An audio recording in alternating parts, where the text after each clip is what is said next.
అల్లూరి సీతారామరాజు జిల్లా చింతపల్లి కేంద్రంలో రోడ్డుకు ఇరువైపులా అక్రమంగా నిర్మించిన కట్టడాలను అధికారులు తొలగించారు. ఈ చర్యను ఇన్ఛార్జ్ తహసీల్దార్ రామకృష్ణ మరియు సిఐ వినోద్ బాబు నాయకత్వంలో అమలు చేశారు. రోడ్డుకు ఇరువైపులా ప్రభుత్వ స్థలాన్ని ఆక్రమించిన వారికి ముందుగానే నోటీసులు జారీ చేసి స్వచ్ఛందంగా ఖాళీ చేయాలని సూచించామని అధికారులు తెలిపారు. పోలీసుల సహాయంతో అక్రమ నిర్మాణాలను తొలగించామన్నారు. ప్రభుత్వ భూములను ఎవరైనా అక్రమంగా ఆక్రమించినా సంబంధిత కట్టడాలను తప్పకుండా తొలగిస్తామని అధికారులు హెచ్చరించారు. ఎన్టీఆర్ జిల్లా మైలవరంలో గంజాయి తరలిస్తున్న 5 వ్యక్తులను పోలీసులు అరెస్ట్ చేశారు. మైలవరం ప్రాంతానికి చెందిన 2, న్యూజివేడ్కి చెందిన 2, సత్తుపల్లి ప్రాంతానికి చెందిన 1 వ్యక్తిని అదుపులోకి తీసుకున్నామని మైలవరం ఎస్ఐ సుధాకర్ తెలిపారు. వీరు చెడు వ్యసనాలకు బానిసై సుదూర ప్రాంతాల నుండి గంజాయి తీసుకొచ్చి మైలవరంలో విక్రయిస్తున్నారన్నారు. మొత్తం 2 కిలోల 70 గ్రాముల గంజాయిని స్వాధీనం చేసుకున్నారని ఎస్ఐ అన్నారు. 5 వ్యక్తులను అరెస్ట్ చేసి కేసు నమోదు చేసినట్టు ఎస్ఐ తెలియజేశారు. సంగారెడ్డి జిల్లా జహీరాబాద్ పట్టణ శివారులో ఓవర్ బ్రిడ్జ్ నుంచి లారీ కిందకు బోల్తా కొట్టింది. హైదరాబాద్ నుండి గుజరాత్ వెళ్తున్న లారీ ఆదివారం ఉదయం 5 గంటల సమయంలో పస్తాపూర్ సమీపంలో అదుపు తప్పి ఓవర్ బ్రిడ్జ్ పై నుండి సర్వీస్ రోడ్లోకి బోల్తా కొట్టింది. ఈ ప్రమాదంలో లారీలో ప్రయాణిస్తున్న రమేష్ అక్కడికక్కడే మృతి చెందగా మరో వ్యక్తికి తీవ్ర గాయాలయ్యాయి. ఘటనా స్థలానికి చేరుకున్న పోలీసులు గాయపడిన వ్యక్తిని చికిత్స నిమిత్తం ఆసుపత్రికి తరలించారు. పోలీసులు కేసు నమోదు చేసి దర్యాప్తు చేపట్టారు. రంగారెడ్డి జిల్లా ఇబ్రహీంపట్నం పోలీస్ స్టేషన్ పరిధిలో మున్సిపాలిటీ మంతల్ రోడ్డులో ఈ రోజు ఉదయం చైన్ స్నాచింగ్ ఘటన జరిగింది. నోముల గ్రామానికి చెందిన మాధవమోని లక్ష్మమ్మ భర్త నరసింహ మార్కెట్ నుండి బస్టాండ్ వైపు నడుస్తూ వెళ్తుండగా ఓ వ్యక్తి ఆమె మెడలోంచి సుమారు 3 తులాల బంగారు మంగళసూత్రాన్ని లాగేసి దొంగతనం చేశాడు. దుండగుడి గుర్తింపు ఇంకా పొందలేకపోయారు. సమాచారం అందుకున్న పోలీసులు కేసు నమోదు చేసి దర్యాప్తు చేపట్టారు. ప్రజలకు అప్రమత్తంగా ఉండాలని సూచించారు. ఉమ్మడి నెల్లూరు జిల్లాలో గుర్తు తెలియని వ్యక్తిని దారుణంగా హత్య చేసిన ఘటన కలకలం రేపింది. గూడూరు 2 టౌన్ పరిధిలో ఎగురారెడ్డిపల్లిలో ఓ లేఅవుట్ వద్ద దుండగులు ఓ వ్యక్తిని బండరాలతో మోది గుర్తుపట్టలేని విధంగా హత్య చేశారు. వెంటనే స్థానికులు పోలీసులకు సమాచారం అందించారు. స్థానికుల సమాచారం మేరకు 2 టౌన్ పోలీసులు ఘటనా స్థలానికి చేరుకున్నారు. కేసు నమోదు చేసి పోలీసులు దర్యాప్తు చేపట్టారు. మెదక్ జిల్లా రామాయంపేట మండలంలో ఓ ఎలుగుబంటి రైతుపై దాడి చేసిన ఘటన ప్రజల్లో భయాందోళనకు గురిచేసింది. హనుమంత్ అనే రైతు వ్యవసాయ పనుల కోసం పొలానికి వెళ్లాడు. ఆ సమయంలో ఎలుగుబంటి రైతుపై దాడి చేసింది. ఈ ప్రమాదంలో రైతు తీవ్ర గాయాల పాలయ్యాడు. గమనించిన స్థానికులు వెంటనే రైతును ప్రభుత్వ ఆసుపత్రికి తరలించారు. విశాఖపట్నం పెందుర్తి మండలంలో రేషన్ డిపోల ద్వారా ప్రజలకు రేషన్ సరుకులు పంపిణీ కార్యక్రమాన్ని ఎమ్మెల్యే రమేష్ బాబు ప్రారంభించారు.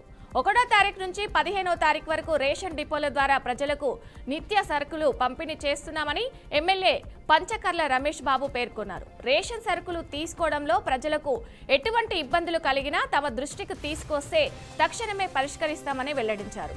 ఈ కార్యక్రమంలో జన సైనికులు, టీడీపీ నాయకులు తదితరులు పాల్గొన్నారు.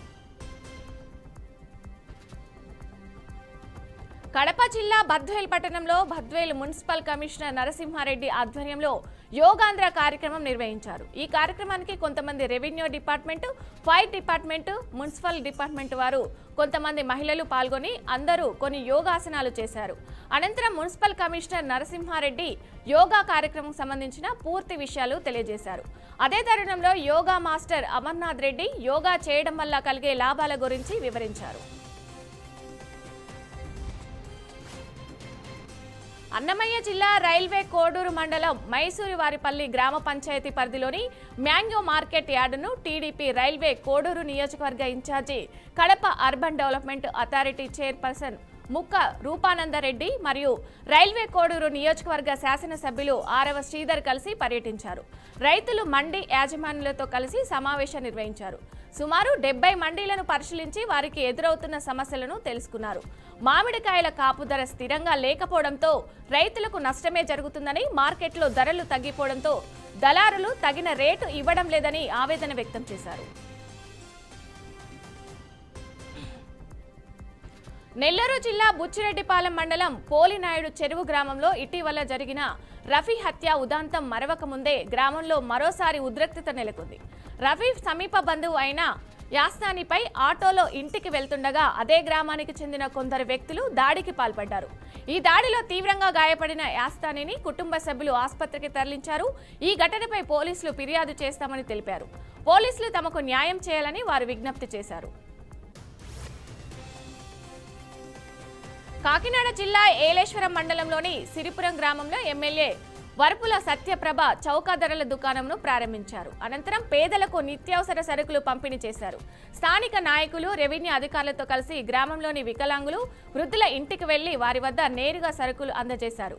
కొత్తగా ప్రారంభించిన ప్రజా పంపిణీ వ్యవస్థ ద్వారా అధికారులు ప్రత్యక్షంగా పర్యవేక్షిస్తూ రేషన్ సరుకులు పంపిణీ చేస్తున్నారని తెలిపారు. నియోజకవర్గ వ్యాప్తంగా 167 రేషన్ డిపోల ద్వారా 15 రోజుల పాటు నిత్యావసర సరుకులు అందుబాటులో ఉంటాయని ఎమ్మెల్యే పేర్కొన్నారు. నంద్యాల జిల్లా బేతంపల్లి మండలానికి చెందిన రెహమాన్పూర్ గ్రామ యువకుడు సురేష్ రోడ్డు ప్రమాదంలో దురదృష్టవశాత్తు ప్రాణాలు కోల్పోయారు. విషయం తెలుసుకున్న డోన్ మాజీ ఎమ్మెల్యే కోట్ల సుజాతమ్మ డోన్ ప్రభుత్వ ఆసుపత్రికి చేరుకొని మృతదేహాన్ని శ్రద్ధాంజలి అర్పించారు. సుజాతమ్మ తీవ్ర సంతాపం వ్యక్తం చేస్తూ బాధిత కుటుంబ సభ్యులకు ప్రత్యక్షంగా కలుసుకొని పరామర్శించి ఆప్యాయతతో ఓదార్చారు. బాధిత కుటుంబానికి మేలు అన్ని విధాలుగా అండగా ఉంటామని, మా కోట్ల కుటుంబం ఎప్పుడు సిద్ధంగా ఉంటుందని సుజాతమ్మ భరోసా ఇచ్చారు. గుంటూరులో జూన్ 1 నుండి రాష్ట్ర ప్రభుత్వం చౌక ధరల దుకాణాల ద్వారా రేషన్, నిత్యావసరాల సరుకులు పంపిణీ కార్యక్రమాన్ని తిరిగి ప్రారంభించిందని పశ్చిమ ఎమ్మెల్యే మాధవి తెలిపారు. రేషన్ డీలర్ల వద్ద బియ్యం పంపిణీ కార్యక్రమంలో ఆమె పాల్గొన్నారు. గత ప్రభుత్వం వాహనాల ద్వారా నిత్యావసర సరుకులను పంపిణీ చేసిందని, ఆ విధానం పూర్తిగా అవినీతిమయమైందని చెప్పారు. అందుకే రాష్ట్ర ప్రభుత్వం తిరిగి నిర్దిష్ట ప్రదేశాలలో చౌక ధరల దుకాణాలను ప్రారంభించారని ఎమ్మెల్యే మాధవి తెలిపారు. పల్నాడు జిల్లా పెదకూరపాడు నియోజకవర్గ క్రోసూరు మండలంలో రేషన్ షాపులకు శాసనసభ్యులు భాష్యం ప్రవీణ్ సందర్శించి నిత్యావసరాల సరుకులు పునఃప్రారంభించి కార్యక్రమం నిర్వహించారు. మండల కేంద్రంలోని 10వ నెంబర్ శోభారాణి రేషన్ షాపులో ముందుగా పంపిణీ చేశారు. 60 సంవత్సరాలు పైబడిన కార్డుదారులకు నిత్యావసరాలు ఇంటి వద్దకు పంపిణీ చేపట్టనున్నారని ప్రవీణ్ తెలిపారు. ఆ కార్యక్రమంలో మండల నాయకులు, కస్టమ్ ఇన్ఛార్జీలు, లబ్ధిదారులు పాల్గొన్నారు. నెల్లూరు కార్పొరేషన్ కార్యాలయంలో రాష్ట్ర పురపాలక పట్టణాభివృద్ధి శాఖ మంత్రి డాక్టర్ నారాయణ టౌన్ ప్లానింగ్ అధికారులతో సమీక్షా సమావేశం నిర్వహించారు. టౌన్ ప్లానింగ్ అధికారులకు బిల్డింగ్ అప్రూవల్, లేఅవుట్ పర్మిషన్ విషయాలపై పలు సూచనలు, సలహాలు అందజేశారు. అన్ని డాక్యుమెంట్లు ఉండి అనుమతులు అడిగితే వెంటనే అప్రూవల్ చేసేలా అధికారులు చర్యలు చేపట్టాలని మంత్రి సూచించారు. పలు విషయాలపై అధికారులకు క్షుణ్ణంగా దిశానిర్దేశం చేశారు. గత ప్రభుత్వం ఆ వ్యవస్థను నిర్వీర్యం చేసిందని మండిపడ్డారు. అయితే కూటమి ప్రభుత్వం వచ్చాక తిరిగి ఆన్లైన్ విధానాన్ని పునఃప్రారంభించనున్నారు.